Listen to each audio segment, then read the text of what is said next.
Du côté des syndicats, on se prépare évidemment. Banderoles et drapeaux seront de sortie demain dans les manifestations. Écoutez ce représentant de l'UNSA.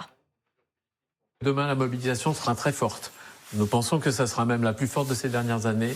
Ça sera un succès parce que les Français, aujourd'hui, nous disent tous il faut changer. Il faut que le gouvernement nous entende. Et ça, ce message, avec les organisations syndicales, toutes unies, nous le portons. Justement, Luc Farès, est-ce que c'est quelque chose qui vous inquiète? Bruno Retailleau évoquait la possibilité, dès le matin, d'avoir des bloqueurs, des casseurs, parfois même des personnes avec cette volonté en tête de cortège dans le cadre de la manifestation qui partira de la place de la Nation. Est-ce que ça brouille le message pour vous? Est-ce que c'est quelque chose de difficile à gérer? Les Black Blocs, nous, on ne les veut pas dans les manifestations. Et les services d'ordre des organisations syndicales et le travail de nos collègues fonctionnaires policiers pour protéger les manifestants et garantir le droit de manifester, le droit d'être en grève, font partie des bases de notre démocratie. Il faut que ça se passe bien. Et il faut que ça se passe bien, et ça se passera bien. Essayons d'être un peu positifs et de garantir que tous les gens qui vont se déplacer entre la Bastille, la République et Nation puissent le faire en toute sécurité. Et je le redis ici tout à fait sereinement, moi je fais confiance au dispositif et à nos collègues des forces de l'ordre pour assurer cette sécurité et à nos collègues des services d'ordre. En tout cas, est-ce que vous partagez cet état d'esprit? Dans la capitale, on annonce au moins 90 écoles fermées, soit environ 15% du total des écoles fermées. Je parle bien sûr des écoles primaires publiques, pardon. Ça dit quelque chose aussi de... Aujourd'hui, la mobilisation chez les agents publics est très importante. Très élevée, tout à fait. On va assister demain à l'une des plus fortes mobilisations dans la fonction publique, aussi bien dans les hôpitaux que dans les collectivités, que dans les services de l'État, et vous parlez des écoles. Ça reflète un malaise. Un malaise le fait que ça qui soit est spécifique. suivi par des branches différentes? Tout à fait. Un malaise spécifique aux agents publics. Et je vais vous citer simplement un exemple, c'est la question salariale, des salaires. Les salaires n'ont pas augmenté en 2024, ils n'ont pas augmenté en 2025, et on nous promet de ne pas les augmenter en 2026, voire en 2027. Ça ne peut pas être comme cela que l'on aborde la question de la fonction publique et des agents publics qui ont besoin d'être reconnus et reconnus aussi par des hausses de salaire. Je ne vais pas faire de comparaison avec l'étranger, mais en Allemagne, il y a des augmentations qui sont négociées. Nous demandons au futur gouvernement de se mettre autour de la table et de négocier nos salaires. C'est indispensable aujourd'hui. On sait à quel point c'est des métiers qui ont besoin d'être revalorisés, aussi sur la fonction justement de l'enseignant, et on sait à quel point c'est important. Si on prend la question des enseignants, et si on les compare avec l'ensemble des enseignants européens, eh bien on verra que les enseignants en France sont moins bien rémunérés proportionnellement que ceux de nos collègues des autres pays. Et donc ce malaise, il se double de plein d'autres malaises dans la fonction publique. On a la question du nombre d'emplois. On dit il y a trop de fonctionnaires. Ah ben non, il n'y a pas trop de fonctionnaires. On veut tous plus de lits à l'hôpital, donc il faut des infirmiers et du personnel. On veut plus d'enseignants, plus de policiers. C'est peut-être une question de réorganisation de ces forces. Peut-être, mais globalement, il faut qu'on soit clair, on a besoin de services publics dans notre pays. Et c'est ce que nous disent l'ensemble des Français. Donc, nous, on le porte et on le défend.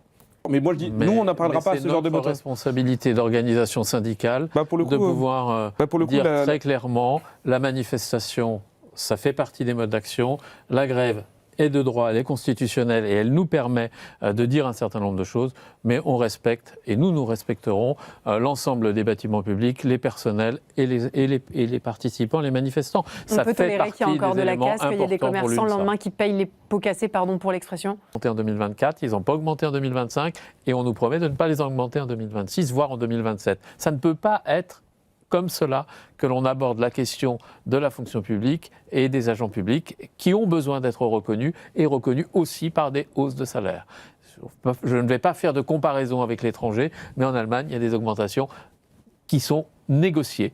Nous demandons au futur gouvernement de se mettre autour de la table et de négocier nos salaires. C'est indispensable aujourd'hui. On sait à quel point c'est des métiers qui ont besoin d'être revalorisés, aussi sur la fonction justement de l'enseignant et on sait à quel point c'est important. Si on prend la question des enseignants et si on les compare avec l'ensemble des enseignants européens, eh bien on verra que les enseignants en France sont moins bien rémunérés proportionnellement que ceux de nos collègues des autres pays.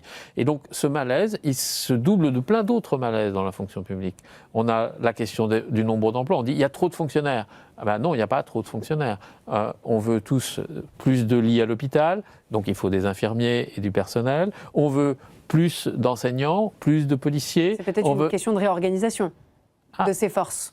Peut-être, mais globalement, il faut qu'on soit clair. On a besoin de services publics dans notre pays. Et c'est ce que nous disent l'ensemble des Français. Donc, nous, on le porte et on le défend. Bruno. On va t'enlever des compétences. Mais dans la fonction publique, on est devant des problèmes de transformation du travail de la même façon que ce que vous évoquez. Alors évidemment, ce n'est pas sur les mêmes sujets. On peut prendre la question de la numérisation qui interroge et qui fait que parfois on se dissocie des usagers parce que ce sont des lignes téléphoniques qui remplacent les conseils donnés. On voit aussi que la transformation du travail avec l'arrivée de l'intelligence artificielle est une question qui est posée devant nous. Et puis, nous, on souhaite améliorer les services publics, les rendre plus proches du terrain et des usagers. Et donc, c'est encore des sujets qui sont différents. Tout à fait. Se présenter à l'occasion du budget. Mais dans le budget, il y a une suppression d'agences qui est envisagée. La suppression d'agences où il y a un certain nombre d'agents publics qui sont envisagés. Mais à cette minute-là, on ne sait pas lesquels. Et vous avez une inquiétude qui se développe. Le premier aspect, c'est la mobilisation, que ce soit sous forme de grève ou sous forme de participation aux manifestations.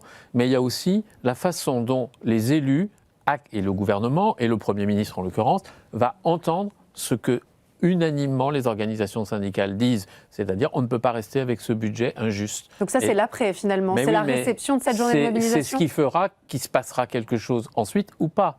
Et donc, moi j'appelle ici le Premier ministre à entendre les 8 organisations syndicales qui appellent à changer ce budget. Est-ce que vous êtes optimiste sur le sujet ? Chiche, monsieur Lecornu. Monsieur Lecornu, allez-y, faites des propositions qui fassent que les plus riches payent davantage, qui fassent que la sécurité sociale, on la protège, qui fassent que la fonction publique, les services publics, on les renforce. Est-ce que c'est la direction qu'on semble prendre ? On abroge la réforme des retraites aussi. Évidemment. Ça serait l'objet d'une émission intégrale qu'on a évidemment.